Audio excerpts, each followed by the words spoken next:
মেহেন্দিপুর বালাজি মন্দিরের বিষয়ে আমরা অনেকেই শুনেছি। মন্দিরটি রাজস্থানে আছে। এই মন্দিরটি স্পেশালি ফেমাস ভূত বাধা ছাড়ানোর জন্য।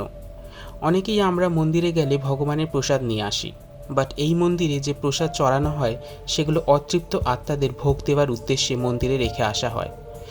দুটি স্পষ্ট নিয়ম আছে এই মন্দিরে, যে মন্দিরের প্রাঙ্গণে কেউ কারোর নাম ধরে যেন না ডাকে এবং মন্দির থেকে কেউ যেন কোনো প্রসাদ না নেয়।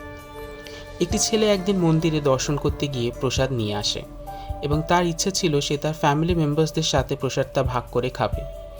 ছেলেটি গাড়ি নিয়ে গিয়েছিল এবং ফেরার সময় একটা গাড়ি তার গাড়িকে ধাক্কা মারে। খুব বেশি ক্ষতি হয়নি, শুধু গাড়িতে একটা ডেন্ট পড়েছিল। ছেলেটি গাড়িটা সাইড করে চেক করে যে গাড়িটার আর কিছু ক্ষতি হয়েছে কিনা, এবং তারপর যখন ছেলেটি আবার গাড়িটা স্টার্ট করতে যায়, গাড়িটা স্টার্ট নেয় না। বিরক্ত হয়ে ছেলেটি তার বাবাকে ফোন করে এবং বাবা বলে গাড়ির ফটো পাঠাতে, যে কোথায় ডেন্টটা পড়েছে। ছেলেটি যখন ফটো পাঠায় তখন তার বাবা তাকে জিজ্ঞেস করে যে সে কি তার কোনো বন্ধুর সাথে ফিরে আসছে। ছেলেটি বলে না, আমি তো একাই ফিরছি।